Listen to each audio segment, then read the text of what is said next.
Les contamos que tras 2 años, las ISAPRES mejoraron sus resultados en 2023. 2 ISAPRES lograron ganancias y 4 redujeron sus pérdidas. Sin embargo, la Asociación de ISAPRES reporta pérdidas por 18.000 millones de pesos en el primer trimestre de este año. Para hablar de este tema y además de los polémicos dichos del canciller de Venezuela, nos acompaña el senador del Partido Socialista, Juan Luis Castro. Senador, gracias por este contacto con Canal 24 Horas. Encantado, Valentina. Gusto saludarle.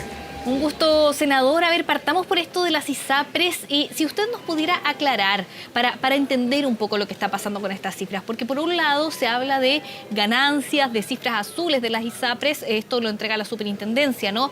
Pero la Asociación de ISAPRES dice que ellos están teniendo millonarias pérdidas, que su situación es bastante crítica, ¿no? Sobre todo en el contexto de la tramitación de la ley corta. Usted que está en el tema, ayúdenos a entender, ¿están ganando, están perdiendo las ISAPRES? ¿En qué situación están?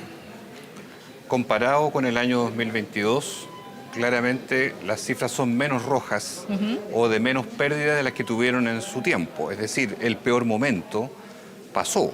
Y eso significa que, tal como dice el balance, 2 de ellas tuvieron números azules, 4 de ellas rojos, pero menos rojos, ¿verdad?, que el año anterior. Por lo tanto, si bien hay un escenario de pérdida, ese escenario es menos catastrófico, es menos apocalíptico e incluso da pie para que nuevas ISAPRES entren al mercado, que es lo que está ocurriendo con 2 de ellas, que ya anunciaron su ingreso. Entonces, claramente un mercado que está a punto de morir no da luz de nuevo, ¿verdad?, a nuevas empresas bajo las mismas reglas, ¿no? Y eso indica entonces de que hay un cierto escenario difícil, por cierto, pero no insostenible, como se ha dicho en distintos momentos. Ahora, la ley corta, que está próxima ya a un despacho, en un mes más tiene que haber ley, sí o sí, porque hay sentencia judicial al respecto, está en el trámite de la recta final, donde se sabe ya que a lo menos 3 temas van a quedar en la comisión mixta, que es la última instancia que reúne a senadores y diputados, 5 y 5, con un equilibrio político además, la oposición, gobierno, 5 y 5, y que tiene que dirimir, uno, si efectivamente el 7% va a ser el umbral mínimo de pago de un precio de plan de salud, porque había planes que algunos estaban por debajo del 7%, y eso se equilibró en su paso por el Senado y ahora en la Cámara eso está relativizado nuevamente. 2, si las compañías de seguros asociadas a holding de ISAPRES van a poder o no entrar en la modalidad nueva de FONASA, que tocaría a muchos millones de personas porque es una nueva estructura que genera FONASA, y si van a tener o no un conflicto de interés para poder acceder al mundo del FONASA o seguro público procedentes de la ISAPRES. Vamos a ver qué dice la Cámara. Y tercero, el reajuste final de precio, que ya se transforma ahora por el gobierno en una prima nueva, con un 10% de tope, también hay que ver qué razonabilidad tiene, porque es un reajuste que se agrega al que ya existe desde el mes de marzo pasado, que se llama ICSA, ¿verdad?, y que tiene un tope de 7,4%. O sea, en otras palabras, la suerte de las personas está muy vinculada a qué va a ocurrir finalmente en este tramo final de la ley. Yo tengo confianza en que se logre un equilibrio razonable entre los fallos judiciales que benefician a la gente, que haya rebaja de los precios de los planes al final, ¿verdad?, y no este tobogán de subida y bajada. Y por otro lado, que haya una separación muy clara respecto a los intereses que están en juego, donde muchos de nosotros, entendiendo la crisis de la ISAPRES, sin embargo, somos contrarios a un rescate o salvataje que perjudique, ¿verdad?, a las personas que fueron las beneficiarias de sendos fallos judiciales, 3 fallos judiciales entre el 2022 y 2023. Claro, senador, porque a simple vista, a uno como ciudadano común, le da la sensación que un reajuste al alza de los planes da la sensación de que finalmente los usuarios de las ISAPRES terminan pagando o compensando justamente este fallo judicial. Sí, hoy día concurrió el presidente de la Asociación de ISAPRES por otro tema y aprovechamos de preguntarle. Cayó, y eso la gente tiene que verificarlo en enero, ¿verdad?, un 12% el valor promedio de los precios de los planes, producto del fallo GES o auge.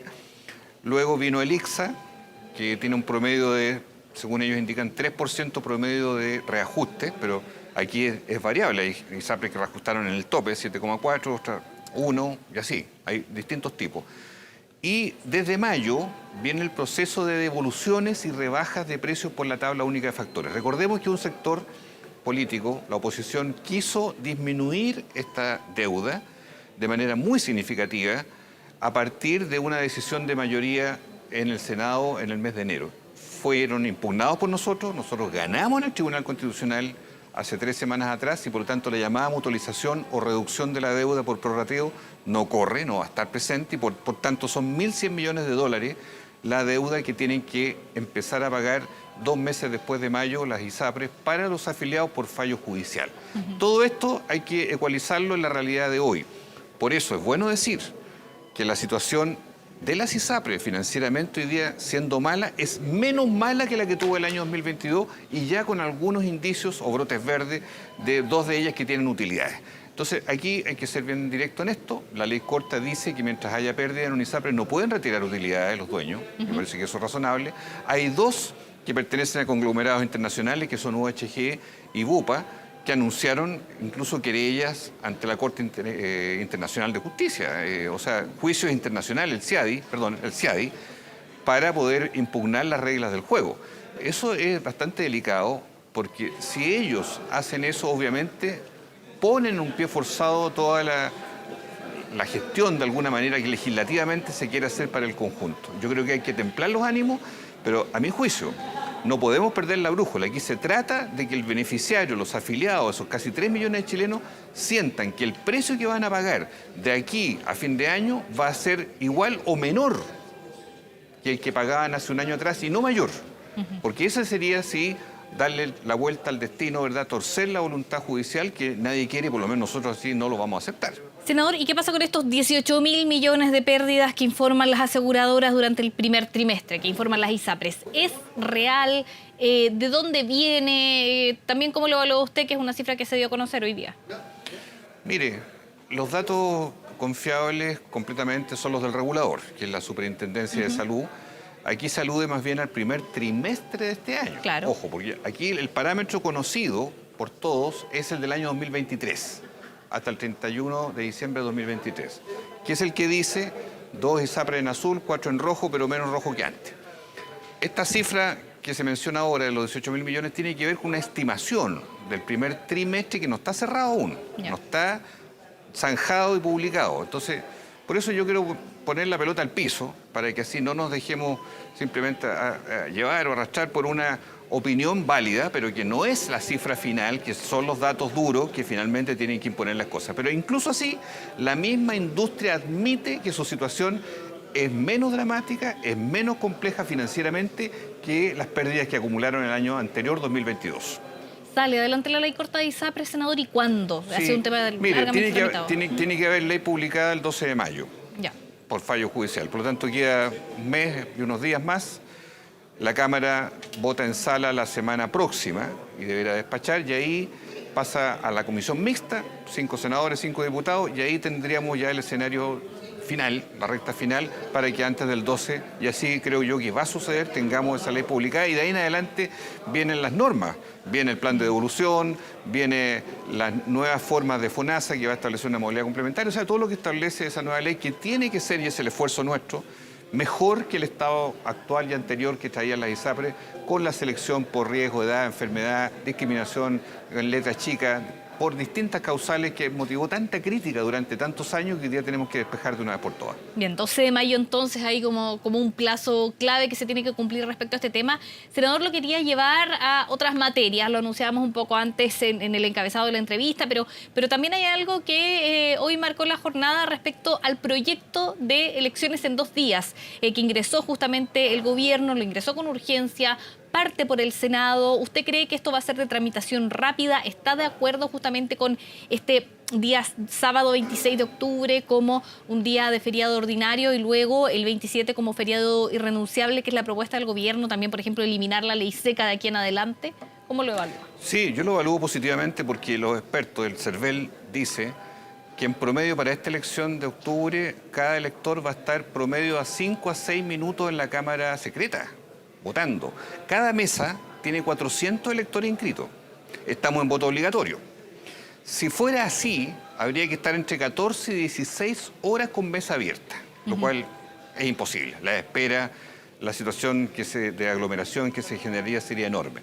Tenemos el dato que ya el 2021 esto ocurrió, hubo en 2 días, no hubo fraude, no hubo fuga de votos, no hubo atentado, hubo un buen resguardo policial y a las Fuerzas Armadas. Entonces, Me parece muy razonable que hayan 2 días los comicios, que la gente elija qué día va a ir, porque no es que un día vota por alcalde y el otro día por gobernador, no. Es en un solo acto, son 4 cédulas de votación, por eso es un poco más demoroso, pero parece razonable tener la holgura de 2 alternativas para que la gente concurra a votar sin demora, que es lo más importante, y de una manera muy transparente, en voto obligatorio, que no lo tuvimos en el 2021, y así resolver este conflicto. Yo espero que en el Senado esto se apruebe. Yo creo que están los votos para que eso suceda y así darle certeza a toda la gente y además en los plazos para los candidatos y todo lo que implica la arquitectura para una elección de 2 días bien planificada porque aún es tiempo. Ahora, el comercio todavía insiste. Hablábamos justamente hace un rato en el tema de, sí, de que ojalá pudiera funcionar los 2 días, que ellos pierden mucho. Hay sensatez en eso. O sea, de nuestra parte creo que una inmensa mayoría vamos a estar de acuerdo en que no puede paralizarse comercialmente el país. ¿Los 2 días? Entonces, por lo tanto, hay que adecuar esa llamada ley seca, que hoy día tiene una disposición y que tiene que ser adaptada a este escenario, de modo tal de que no lleve al cierre, ¿verdad?, de todo el comercio, producto del tema del alcohol, que se podría revisar a la luz de los hechos actuales, en qué periodo de carencia o qué periodo se le deja finalmente para que se pueda cumplir con la votación y al mismo tiempo dejar una salvaguarda respecto a la venta de bebidas alcohólicas, ¿verdad?, en locales abiertos. Sí, senador, en la ley seca pareciera que ya está más o menos zanjado, porque eso se eliminaría de aquí en adelante, entonces faltaría ahí la aprobación, por supuesto, del Congreso para que sea realidad. Pero en cuanto a abrir centros comerciales y mall, eso se podría hacer el sábado, pero no el domingo, y solo en estas elecciones. ¿Pero usted cree que esto debería hacia adelante o ser permanente, que se pueda abrir el comercio, por ejemplo? Mire, yo en principio pienso que si las condiciones para votar están aseguradas y que los trabajadores que están en los malls, en los grandes centros comerciales, se les otorga de verdad el beneficio de las 2 horas para que puedan ir a votar, como ocurre con una persona que esté de turno en un hospital, por ejemplo, o en una faena, y que tiene que dársele ese periodo. O sea, en la medida que no haya abuso, que se facilite la votación, que es obligatoria, yo no vería inconveniente en que se flexibilice la norma en la medida que esto esté garantizado. Y creo que eso, en la discusión acá, lo podemos revisar perfectamente, pero nadie está buscando aquí asfixiar al comercio en condiciones como esta, pero sí permitiendo que la gente vote normalmente. Bien, ahí vamos a ver atentos de cómo se desarrolla esa conversación, si es que hay novedades respecto a lo que presentó el gobierno y a cómo sale luego y se materializa este proyecto de elecciones en 2 días para 2024. Senador, el otro tema, con este sí partíamos la entrevista, respecto a los dichos del canciller venezolano y el Tren de Aragua, diciendo que no existe, que él ha visto videos de personas con acento chileno relacionados a esta banda o estos hechos delictuales. El gobierno respondió bastante directamente y duramente a estas palabras del canciller venezolano. ¿Qué pasa ahí con nuestras relaciones con Venezuela también? Son relaciones difíciles y tensas porque se comprenderá que nadie en Chile es bobo, que a la gente no le puede meter el dedo en la boca, que hoy día el Tren de Aragua está en Chile y no es un pseudo Tren de Aragua. Y el Tren de Aragua nace desde una cárcel en Venezuela. Entonces, que nos venga a decir el señor canciller que esto es una ficción, que esto es mentira, que esto nunca ha existido, por favor. El pueblo de Chile ha sufrido ya demasiados atentados de crimen organizado a partir del Tren de Aragua que llegó y se instaló también en Chile con todas sus ramales. Entonces, la relación política con Venezuela es y seguirá siendo muy difícil. Hay relaciones diplomáticas, sí, pero yo creo que en el contexto de lo que ellos viven, que es un gobierno autoritario, una dictadura de izquierda, es muy complejo poder sostener cuando hay una voz, como en este caso quien lleva las relaciones exteriores, el canciller, dice tamaña falsedad, que nadie en Chile puede creerla siquiera o que el país comprenda que tiene algún razonamiento, una afirmación populista, casi, yo diría, de ficción, de caricatura, como para que alguien en Chile la tome en serio. ¿Se equivocó quizás el subsecretario del Interior, Manuel Monsalve, en ir a este viaje en el mes de enero, firmar justamente un convenio para la colaboración entre los 2 países? Lo digo un poco expuso, o sea, luego de que se firma este acuerdo, se supone que se busca una mayor colaboración, pero que se entregan estas declaraciones por parte del gobierno venezolano. Mire, yo creo que buscar el diálogo, aunque se peque, como algunos quisieran, de ingenuidad, es lo razonable para un gobierno como el de Chile, un país democrático. Nosotros tenemos un problema que es deportar a venezolanos irregulares. O sea, es un problema real. Hay que deportarlos por distintas razones administrativas, legales, pero hay que hacerlo. Y el gobierno chileno tenía el deber de dialogar y buscar una fórmula para que fueran recibidos, pues. Miren lo que estamos hablando, que fueran recibidos, porque no querían recibirlo. Entonces, yo creo que el diálogo en eso no se puede agotar todas las formas en que pueda Chile de verdad salir de la migración irregular, que es una fracción de todos los migrantes, pero que causan a veces mucho daño por los delitos en que están involucrados. Por lo tanto, yo no veo ahí un error o un paso en falso, porque eso había que hacerlo. Otra cosa es el futuro.